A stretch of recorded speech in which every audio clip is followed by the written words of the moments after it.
Last year, the Lakers were decent but unpredictable. Every victory was a battle, and the whole squad rose and fell based on whether LeBron could suit up. This year, complete 180. Running that shot clock under 5. Luka gonna step back again. Oh, by the way, he's pretty good at that. If you're thinking this is just another LeBron-carried Lakers squad, think again. LeBron sat out the first 14 games, and the Lakers went 10-4 without him. They're now 13-4, locked in at the second seed in the West. Luka Doncic is putting on a full-blown MVP clinic, dropping historic stat lines and making history every single night. Austin Reaves looks like a legit all-star. And now that LeBron's back, the star power finally feels complete. But here's the real difference: the new additions. The offseason pickups are changing games in ways last year's roster couldn't touch. If you're sleeping on this team, wake up. This is not the same Los Angeles Lakers, and the rest of the league is about to get schooled. 17 games deep, the Lakers have exceeded every realistic expectation.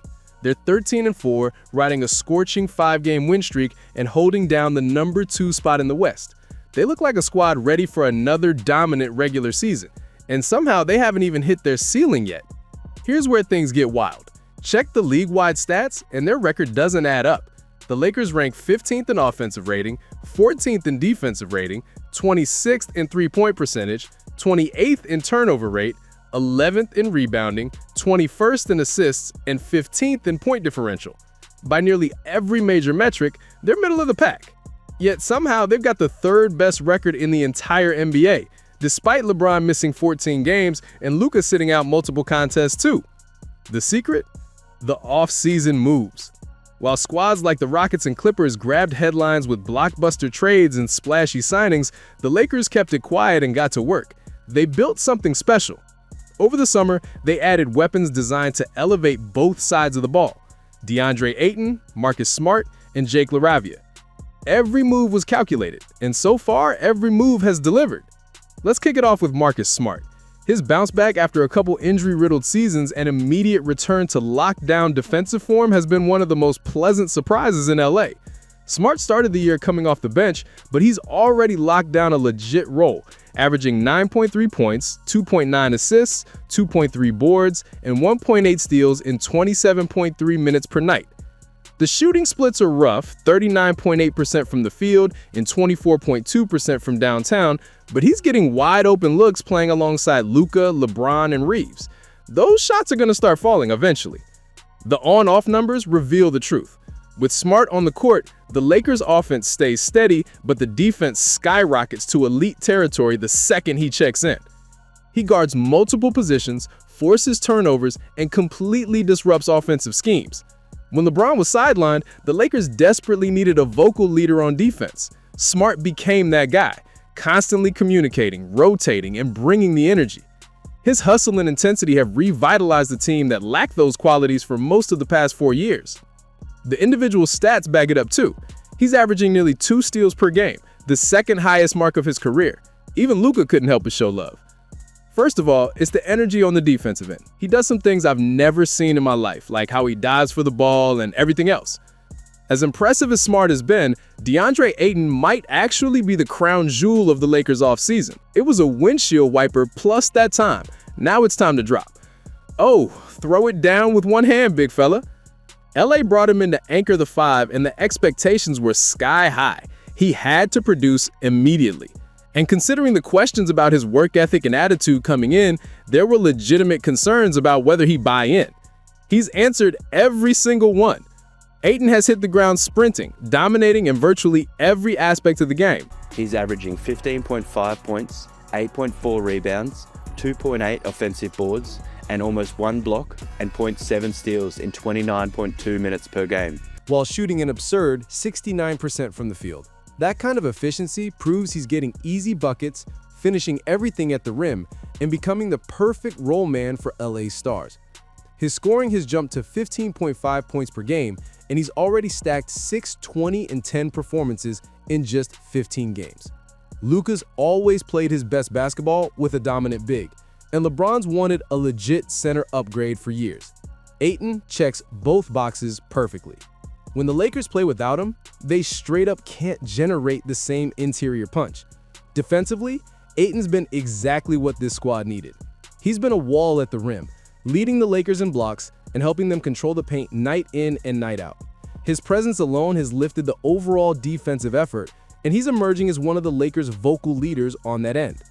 Ayton looks like a man on a mission, flipping the narrative from how things ended with his previous teams and proving he can be a winning center on a contender. The Lakers also signed Jake LaRavia. When he came aboard, most people didn't view him as a game changer. He's been way better than anyone anticipated. LaRavia has appeared in all 17 games, including 6 starts, logging just over 26 minutes per night. He's averaging 9.9 points, 4.1 rebounds, 2.2 assists, and 1.4 steals on 48.8% shooting from the field and 34% from 3.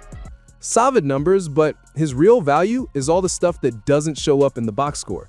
He's a physical, heads-up defender who consistently makes the right play. He runs the floor with serious pace, finishing plays in transition off those signature outlet passes from Luka and Reaves. And when the Lakers have needed buckets from him, he stepped up, dropping a season-high 27 points on the road against Minnesota and 25 more in a win over Miami. If LaRavia can keep this level of play up, the Lakers may have quietly hit another home run. But as good as the new pieces have been, the biggest reason the Lakers are 13-4 is Luka Dončić. His start to the season has been franchise-altering. When the Lakers traded for Luka and immediately locked him into a long-term extension, they weren't building for the future. They were betting that their next all-time great had arrived. And as always with the Lakers, the expectations were massive. This organization doesn't celebrate good seasons, it celebrates championships. Luka knew that from day one, and to his credit, he's embraced every bit of it.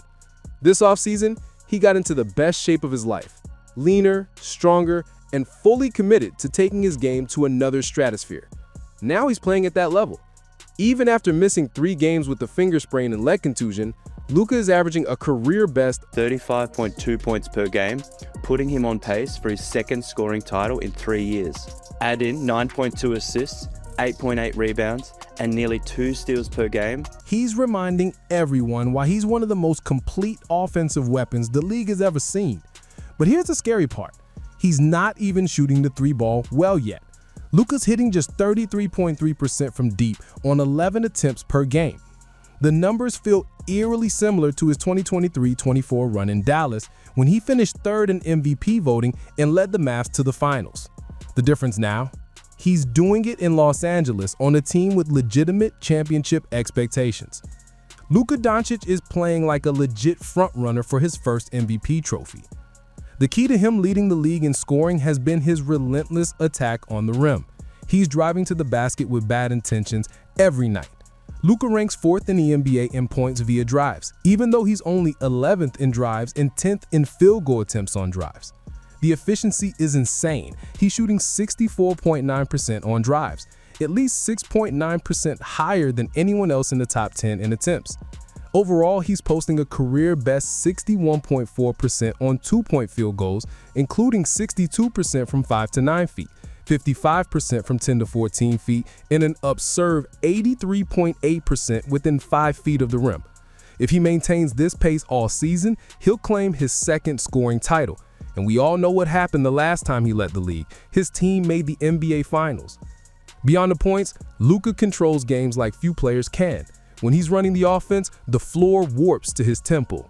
Defenders get sucked into his rhythm. The offense flows through him like water. And the Lakers lean heavily on pick and rolls that exploit his vision and IQ. Even when defenses send double teams, Luka finds ways to punish them, creating open shots for teammates and dishing out jaw-dropping assists. He's averaging 9 dimes per game, a career high. The proof has been on full display all season. Take the recent matchup against the Clippers in the NBA Cup. Luka dropped a monster 43-point double-double, finishing with 13 assists, 9 rebounds, a steal, and a block in 38 minutes.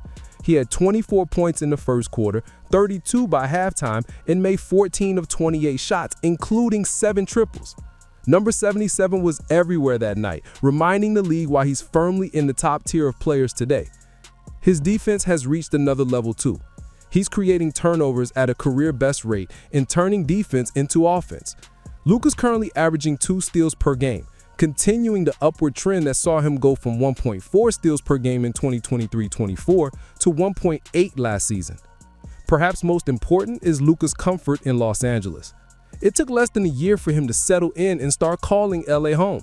With 3 more years on his contract, his future is firmly planted in purple and gold. And if history is any guide, a fit, happy Luka is a dangerous combination, something the rest of the league is already learning this season. But if you thought the Lakers' success was all Luka, guess again. Austin Reaves has proved he's a bona fide star, someone capable of carrying the team in crucial moments and contributing at an elite level every single night. Reaves is putting together a contract year for the ages. Despite a slow start from deep, he's averaging 27.9 points, 5.7 rebounds, 7 assists, and 1.4 steals in 36.3 minutes per game on 65.2% true shooting percentage. Those are all-star numbers, high-volume scoring, playmaking, and efficiency all wrapped into one package, especially while playing alongside Luka Dončić. When Luka and LeBron were sidelined, Reaves showed how dominant he can be as the #1 option. Over 3 games without the 2 superstars, he averaged 40 points and 10 assists, leading the Lakers to 2 wins. That stretch included a career-high 51 points against Sacramento, 41 points in the loss to Portland, and a 28 career-high 16 assist performance capped by a game-winning floater against Minnesota. Any doubts about how he fits next to Luka? Gone. The two clearly enjoy playing together, and their chemistry is undeniable. The Doncic-Reaves pairing has an offensive rating of 119.2 and a defensive rating of 106.8, impressive numbers that silenced anyone worried about defense. Both the eye test and the stats confirm they're an elite duo capable of dominating games on both ends. Just look at Reaves' career trajectory. He went undrafted in 2021, yet he steadily improved every season. 7.3 points as a rookie, then 15.9, 20.2, and now 27.9. His assists, rebounds, steals, and free throw attempts have all climbed each year. Reaves isn't a feel-good story anymore. He's become a problem, and he's doing it all with a massive chip on his shoulder. The Lakers are second in the Western Conference, and much of this happened without LeBron. But the King finally made his long-awaited return against Utah after missing the first 14 games with sciatica. In 3 games so far, he's already made a meaningful impact. In his first competitive game back, LeBron slid right into the flow, posting 11 points and 12 assists in 30 minutes, giving the Lakers exactly what they needed. Since then, he's only gotten better. The question before his return was whether he might disrupt a team that had leveled up without him. Instead, he's made them nearly unstoppable. With LeBron back, the Lakers operate on multiple frequencies at once. The ball moves faster and the offense feels completely different, like switching to an entirely new channel.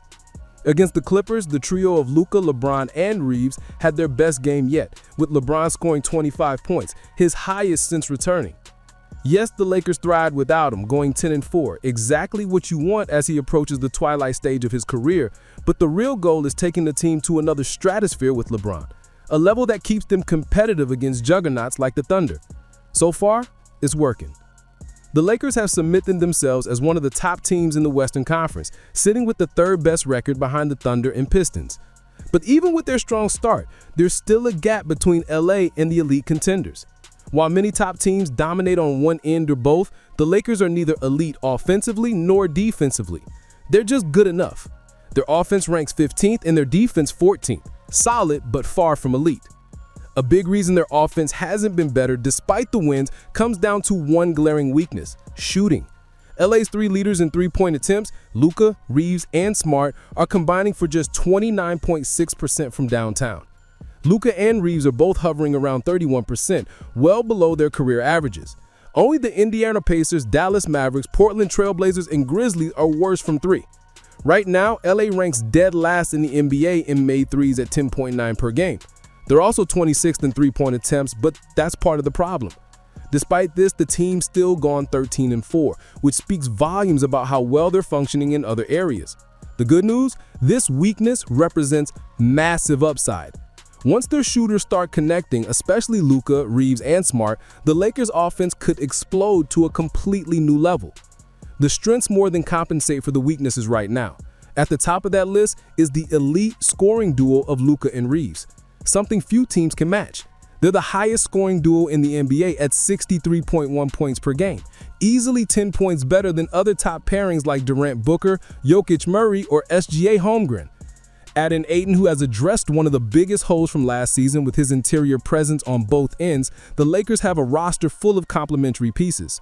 Their success is coming from factors that are both sustainable and indicative of what this team could achieve once their three-point shooting starts clicking.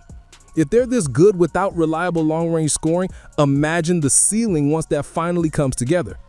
There are still questions to answer. Can LeBron embrace his new role as the X factor, no longer the primary ball handler? Can the Lakers improve via the trade market before the deadline? Can Luka and Reaves maintain their elite scoring over the long haul? If the answer to all that is yes, then we're looking at a Lakers team with a serious title shot, a team built to compete at the highest level. This isn't a hotter version of last year's Lakers. This is a team that knows who they are without LeBron and what they can be with him. Luka is playing at an MVP level, Reaves is making the leap, and the supporting cast is more complete than ever before. This is not the same Los Angeles Lakers. This team is for real, and the rest of the NBA better start paying attention. So now I want to hear from you. How far do you realistically think the Lakers can go this season? Drop a like on the video, hit subscribe, and stay tuned. We've got a lot more coming. And maybe check out one of these videos on your screen now.